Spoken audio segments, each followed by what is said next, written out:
آج ہمارے سامنے ایک ایسی تحریر ہے جو پڑھ کر تھوڑا جھٹکا لگتا ہے. یہ ہمارے معاشرے کی شادی بیاہ کی تلخ حقیقتوں پر صرف ایک آئینہ نہیں، یوں سمجھے کہ ایکس رے کی طرح ہے. جی، جو صرف سطح نہیں دکھاتا بلکہ اندر کی ٹوٹی ہوئی ہڈیاں بھی دکھا دیتا ہے. بالکل.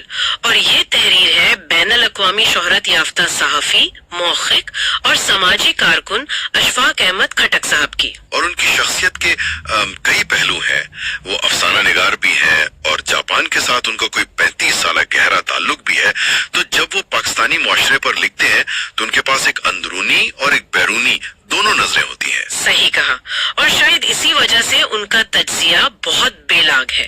آج ہم انہی کی تحریر کی گہرائی میں اتریں گے، یہ سمجھنے کے لیے کہ رشتوں کے اس بازار میں انسانی قدریں کہاں کھڑی ہیں. اور ہمارا مقصد صرف مسائل گنوانا نہیں، بلکہ جیسا کہ اشفاق احمد صاحب چاہتے ہیں، سوچنے اور عملی قدم اٹھانے پر بات کرنا ہے. تو چلیں اس پر بات کرتے ہیں.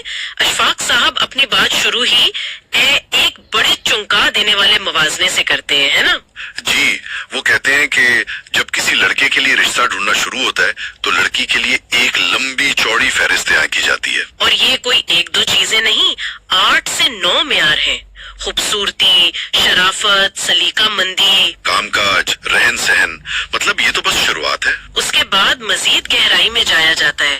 تعلیم کتنی ہے، خاندان کیسا ہے، جہیز میں کیا لائے گی، اور تو اور وراثت میں اس کا حصہ کتنا بنے گا. اشفاق صاحب تو یہاں تک لکھتے ہیں کہ لڑکی کی پیدائش سے جوانی تک کی پوری تاریخ کی گواہی مانگی جاتی ہے. مطلب باقاعدہ ایک آڈٹ ہوتا ہے. بالکل. اور پھر جب سکے کا دوسرا رخ دیکھا جاتا ہے، یعنی لڑکے کی باری آتی ہے، تو کہانی بالکل بدل جاتی ہے. اچھا. ان تمام معیاروں کے مقابلے میں لڑکے کے لیے صرف ایک چیز کافی سمجھی جاتی ہے، صرف ایک، اور وہ ہے اس کی نوکری. جی بس اس کی نوکری. اور یہ تو مطلب حیران کن بات ہے نا کہ وہ کہتے ہیں کہ ایک نوکری لڑکے کے 100 عیبوں پر پردہ ڈال دیتی ہے. یعنی اس کی شکل و صورت، اس کا کردار، اس کا چال چلن، اس کے دوست کیسے ہیں، ماضی میں اس کے تعلقات، ان سب باتوں کی کوئی اہمیت نہیں رہتی، بس معاشی استحکام ہی سب کچھ ہے. دیکھیں نا، یہ پورا عمل لڑکی کو ایک پروڈکٹ میں بدل دیتا ہے جس کے فیچرز کی لسٹ چیک کی جاتی ہے، جبکہ لڑکے کو صرف ایک پرووائڈر یا کمانے والی مشین. صحیح. ایک طرح سے یہ دونوں کے ساتھ ناانصافی ہے. عورت کی پوری شخصیت کو چند خانوں میں قید کر دیا جاتا ہے اور مرد کی انسانیت کو اس کے بینک بیلنس سے ناپا جاتا ہے. اور یہی وہ بنیادی خرابی ہے جس پر پوری عمارت کھڑی ہے. جی. تو یہ معیار تو طے ہو گئے، لیکن جب ان معیاروں کو عملی جامہ پہنایا جاتا ہے جسے لڑکی دیکھنا کہتے ہیں، اشفاق احمد صاحب کے مطابق وہاں سے اصل تکلیف شروع ہوتی ہے. انہوں نے اس لڑکی کی ذہنی کیفیت کو الفاظ دیے ہیں جو اس عمل سے گزرتی ہے. اس کے دماغ میں سوالوں کا ایک طوفان ہوتا ہے. کیا میں انہیں پسند آؤں گی؟ یہ سوال صرف اس کی ظاہری شکل پر نہیں بلکہ اس کی پوری ذات پر ایک سوالیہ نشان لگا دیتا ہے. اور اس کے فوراً بعد معاشرتی دباؤ کا خوف. اگر میں پسند نہ آئی تو لوگ کیا کہیں گے؟ گویا مسترد ہونا صرف ایک ذاتی ناکامی نہیں بلکہ ایک سماجی رسوائی ہے. اور فرض کریں رشتہ ہو بھی جائے تو ایک نیا ڈر کہ وہ لوگ اور لڑکا کیسا ہوگا. یہ بے یقینی اور خوف کا احساس اس کی خوشی پر حاوی ہو جاتا ہے. یہی وجہ ہے کہ اشفاق احمد صاحب اس عمل کو منڈی میں جانور خریدنے سے تشبیہ دیتے ہیں. یہ سننے میں سخت لگتا ہے لیکن جب آپ تفصیلات پڑھتے ہیں کہ لڑکی کو چلنے کے لیے کہا جاتا ہے، اس کے کمرے کا جائزہ لیا جاتا ہے، تو آپ کو لگتا ہے کہ یہ موازنہ بے وجہ نہیں ہے. اس پورے عمل میں اس کی انسانیت کہیں پیچھے رہ جاتی ہے. جی. اور اس توہین کی انتہا تب ہوتی ہے جب لڑکے والے لڑکی کے گھر مہمان نوازی کا لطف اٹھانے کے بعد کھا پی کر گھر جا کر ایک مختصر سا پیغام بھیجتے ہیں کہ معاف کیجیے گا، ہمیں لڑکی پسند نہیں آئی. اس رویے پر اشفاق احمد صاحب کا غصہ قابل دید ہے. وہ جوش میں آ کر کہتے ہیں کہ ایسے لوگوں کو تیل کی گرم کڑھائی میں ڈال دینا چاہیے. ظاہر ہے وہ یہ لفظی طور پر نہیں کہہ رہے، لیکن اس زبان سے آپ کو اندازہ ہوتا ہے کہ یہ ان کے لیے کوئی علمی بحث نہیں، یہ ایک ایسی چیز ہے جو ان کا خون کھولا دیتی ہے. بالکل. لیکن وہ صرف غصے کا اظہار نہیں کرتے، وہ ایک حل بھی پیش کرتے ہیں. وہ کہتے ہیں کہ اگر رشتہ پکا کرنے کا ارادہ نہیں ہے تو کسی اور بہانے سے مل لیں، کسی عام سماجی تقریب میں، تاکہ لڑکی کی عزت نفس کو ٹھیس نہ پہنچے. صحیح. وہ یاد دلاتے ہیں کہ وہ ایک انسان ہے, کوئی نمائش کی چیز نہیں. اچھا, اور یہ برتری کا احساس صرف رشتہ دیکھنے تک ہی نہیں رہتا. اشفاق احمد صاحب شادی کی تقریب میں لڑکے والوں کے رویے کو بھی تنقید کا نشانہ بناتے ہیں, ٹھیک؟ جی, جہاں وہ خود کو کسی فاتح کی طرح اور لڑکی والوں کو کمتر سمجھتے ہیں, اور یہاں وہ اپنا بین الاقوامی تجربہ استعمال کرتے ہیں. جی, جاپان سے اپنے گہرے تعلق کی بنا پر وہ وہاں کی مثال دیتے ہیں کہ جاپانی معاشرے میں وقت کی پابندی اور اخلاقیات کو کتنی اہمیت دی جاتی ہے. اس کے برعکس وہ ہمارے یہاں شادیوں کی افراتفری, کھانے پر ٹوٹ پڑنے اور رزق کے ضیاع کو ہماری اجتماعی پستی کی علامت قرار دیتے ہیں. یہاں پر وہ ایک بہت ہی ایک اہم نقطہ اٹھاتے ہیں. وہ کہتے ہیں کہ یہ مسائل پورے پاکستان میں یکساں نہیں ہیں. اچھا, ان کے مشاہدے کے مطابق پشتون اور بلوچ معاشروں میں یہ چیزیں اتنی شدت سے نہیں پائی جاتی. تو پھر وہ اس کا ذمہ دار کسے ٹھہراتے ہیں؟ وہ اس کا ذمہ دار ان لوگوں کو ٹھہراتے ہیں جنہوں نے ان کے الفاظ میں ہندوانہ رسم و رواج اپنائے ہیں. یہ ایک بہت بڑا دعویٰ ہے. بالکل, اور اس جملے کو اس کے سماجی اور تاریخی پس منظر میں دیکھنا ضروری ہے. صحیح. اشفاق احمد صاحب یہاں کسی مذہب پہ تنقید نہیں کر رہے, بلکہ وہ ثقافتی اثرات کی بات کر رہے ہیں.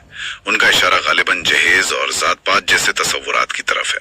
تو مطلب وہ رسومات جو ہمارے اصل کلچر کا حصہ نہیں تھی اور اب مسائل پیدا کر رہی ہیں. جی, اسی سے جڑی ایک اور دلچسپ بات وہ یہ کرتے ہیں کہ جن کمیونٹیز میں ایک سے زیادہ شادیوں کا رواج ہے وہاں غیر شادی شدہ لڑکیوں کی تعداد کم ہوتی ہے.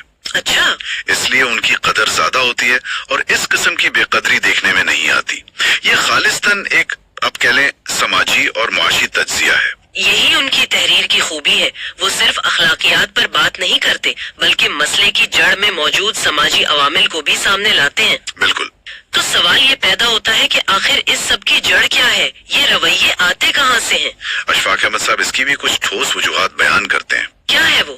دیکھیں, ان کے مطابق سب سے بڑی اور بنیادی وجہ مردوں اور عورتوں کی تعداد میں پایا جانے والا فرق ہے.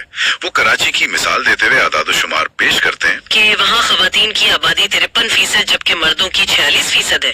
جی, جب معاشرے میں ایک جنس کی تعداد دوسری سے بڑھ جائے تو توازن بگڑ جاتا ہے. یعنی سیدھا سیدھا معاشیات کا اصول, سپلائی اور ڈیمانڈ کا. جب لڑکیاں زیادہ اور لڑکے کم ہوں گے تو لڑکوں اور ان کے خاندانوں کو اپنی شرائط منوانے کا موقع مل جاتا ہے. بالکل. دوسری بڑی وجہ جو وہ بتاتے ہیں وہ یہ ہے کہ مرد اب جلدی شادی کرنے کو تیار نہیں. ہاں, ان کی زندگی کے اہداف بدل گئے ہیں. شادی ان کی ترجیحات میں بہت نیچے چلی گئی ہے. ان کی ایک پوری چیک لسٹ ہے. پہلے اچھی تعلیم, پھر مالی استحکام, پھر اپنا گھر. گویا شادی زندگی کے سفر کا آغاز نہیں بلکہ تمام منزلیں سر کرنے کے بعد کی ایک عیاشی ہے. جی, اور اس سوچ کی وجہ سے مردوں کی شادی کی اوسط عمر مسلسل بڑھ رہی ہے. اور اس میں ایک اور عنصر بھی شامل ہے, کسی امیر زادی یا غیر ملکی شہریت والی لڑکی کی تلاش. یہ خواہش بھی شادیوں میں تاخیر کا باعث بنتی ہے جس سے معاشرے میں موجود لڑکیوں کے لیے مواقع مزید کم ہو جاتے ہیں. اور عمر کا دوہرا معیار تو اپنی جگہ ایک تلخ حقیقت ہے نا. 50 سال کا مرد بھی ایک نوجوان لڑکی سے شادی کو اپنا حق سمجھتا ہے, لیکن اگر لڑکی کی عمر 30 سے اوپر ہو جائے تو اسے بوڑھا سمجھا جانے لگتا ہے. یہی ناانصافی اس عدم توازن کو مزید بگاڑ دیتی ہے. تو اگر ہم اشفاق احمد صاحب کے تجزیے کو سمیٹیں تو تصویر یہ بنتی ہے, لڑکیاں تعداد میں زیادہ ہیں, لڑکے بہتر آپشنز کی تلاش میں شادی میں تاخیر کر رہے ہیں, اور معاشرہ عمر کے معاملے میں مردوں کو کھلی چھوٹ دیتا ہے. جی, ان سب عوامل کا نتیجہ یہ نکلتا ہے کہ لڑکی اور اس کا خاندان ایک کمزور پوزیشن میں آ جاتا ہے اور انہیں غیر منطقی مطالبات کا سامنا کرنا پڑتا ہے. آخر میں اشفاق احمد صاحب کی تحریر ایک تجزیے سے نکل کر ایک درد مند انسان کی فریاد بن جاتی ہے. وہ بہت جذباتی انداز میں اپیل کرتے ہیں. وہ کہتے ہیں کہ خدارا اپنے چاند سے بیٹوں کے لیے پریاں ضرور ڈھونڈیں, پر کسی کی بہن بیٹی کو عیب لگا کر نہیں, کسی کی آہ لے کر نہیں. یہ بہت گہری بات ہے.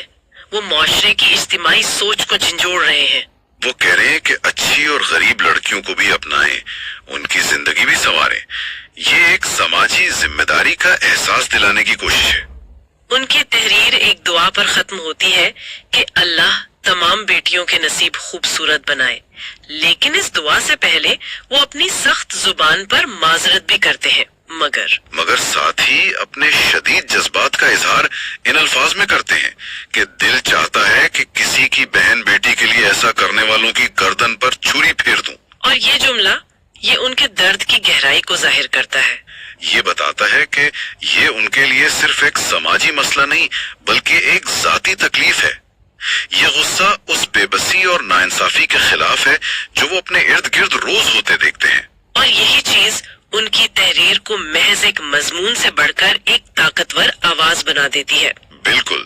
تو آج ہم نے اشفاق احمد خٹک صاحب کی تحریر کی روشنی میں دیکھا کہ کس طرح دوہرے معیار، توہین آمیز رسومات اور آبادی کا عدم توازن مل کر ہماری بیٹیوں اور بہنوں کے لیے ایک تکلیف دہ صورتحال پیدا کر رہے ہیں. ان کا پیغام بہت واضح ہے: سوچیں، سمجھیں اور عملی تبدیلی کے لیے آگے بڑھیں. یہ صرف کسی ایک خاندان کا مسئلہ نہیں، یہ پورے معاشرے کی اجتماعی ذمہ داری ہے. ہمیں ان رویوں پر سوال اٹھانا ہوگا جنہیں ہم نے معمول سمجھ کر قبول کر لیا ہے. جی بالکل. اور اسی سوچ کے ساتھ ہم آج کی گفتگو ختم کرتے ہیں، لیکن سننے والوں کے لیے ایک سوال چھوڑے جاتے ہیں. اشفاق احمد صاحب نے معاشرتی رویوں کی نشاندہی کی ہے. غور طلب بات یہ ہے کہ یہ رویے انفرادی سطح پر کیسے بدلے جا سکتے ہیں. کیا ایک خاندان کی طرف سے کی گئی ایک چھوٹی سی تبدیلی جیسے رشتہ دیکھنے کے عمل کو توہین آمیز بنانے کے بجائے باوقار بنانا معاشرے میں ایک بڑی اور مثبت تبدیلی کی لہر شروع کر سکتی